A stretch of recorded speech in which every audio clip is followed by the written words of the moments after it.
Oke Wak, jadi kisah yang akan aku bawakan malam ini dikirim oleh Wawa aku yang kita sebut aja namanya Santi ya. Halo Santi, terima kasih sudah mengirimkan cerita ini sama kami semua. Nah, pengalaman mistis yang dialami sama Santi ini Wak berkaitan dengan latar belakang keluarganya, khususnya dengan mendiang ayahnya. Nah, sebelum kita masuk lebih lanjut nih ke ceritanya si Santi, aku pengen jelasin dulu tentang keluarganya Santi Wak ya.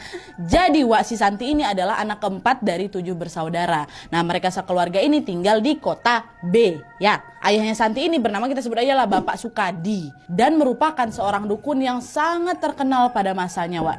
Bapaknya Santi ini memang suka kali dengan hal-hal mistis Wak. Bahkan beliau pun sampai sering dianggap jadi guru spiritual gitulah. Nah, itulah kenapa banyak sekali orang yang menyebut ayahnya Santi ini sebagai ayah B. B ini inisial kota tempat Santi tinggal itulah. Yang gak aku sebutin nama aslinya tuh, pokoknya jadi ayah B gitu. Nah, Pak Sukadi atau ayah B ini Wak dikenal sakti mandraguna. Kliennya banyak kali. Bahkan kata Santi nih Wak ya, pejabat daerah sampai kepala tertinggi daerah yang terdahulu gitulah, banyak kali yang pakai jasanya beliau. Bayangin Wak, mungkin kalian juga heran kok bisa bapaknya si Santi ini jadi dukun sesakti itu. Nah, dia sampai dipercaya sama pejabat-pejabat mah. Nah, jadi Wak, kata Santi ceritanya kayak gini. Dulu bapaknya si Santi ini adalah seorang preman terkenal sangar gitulah dia di daerah sana tuh.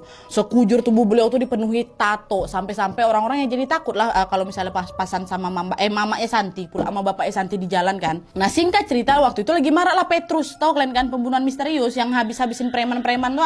Nah, Petrus tuh lagi rame-ramenya pada masa itu. Nah, salah satu yang paling diincar dan paling banyak jadi korban siapa? Ya orang-orang bertato kan. Nah, mengetahui hal itu Pak Sukadi atau ayahnya Santi ini pun ketakutan, orang badannya penuh tato semua kok. Sudah pasti beliau pun menjadi sasaran Petrus ya kan. Nah, untuk menyelamatkan diri, Pak Sukadi ini pun lari lawak ke gunung dan bergurulah dia di sana. Semua ilmu perdukunan yang Pak Sukadi punya itu dia dapatkan selama berguru di gunung itu Wak. Dan beberapa tahun kemudian pas sikonnya udah lebih aman tuh, barulah Pak Sukadi ini balik lagi ke rumah. Nah, sepulangnya dari berguru di gunung itu, Pak Sukadi ini pun memutuskan untuk masuk Islam Wak. Jadi mualaf Pak Sukadi memang. Nah, tapi Wak bisa dibilang pada saat itu Pak Sukadi ini belum di jalan yang benar lah gitu Wak. Dia ini belum betul-betul menjalankan ajaran Islam dengan baik dan lebih memilih menjadi dukun untuk mengejar fulus materi. Nah, karena Pak Sukadi ini berprofesi sebagai dukun, tentunya di rumahnya si Santi itu penuh kali kan barang-barang magis kan Wak. Batara karang atau jenglot aja bapak aku punya katanya. Dan saking banyaknya barang-barang mistis ini di rumah Wak, rumah mereka pun sampai didapatin julukan rumah hantu sama warga-warga di situ. Karena banyak kali tetangga-tetangga yang mengaku sering sekali melihat penampakan-penampakan di sana. Dan aku pun dari dulu nggak berani ngajak kawan-kawan aku main ke rumah. Karena apa? Setiap ada yang habis main ke rumah si Santi itu pasti balik-balik langsung sakit Wak. Apa nggak dibilang macam rumah hantu rumah itu kan? Nah, dengan kesaktian yang beliau punya ini Pak Sukadi pun mulailah ngajarin anak-anak yang ber-7 orang itu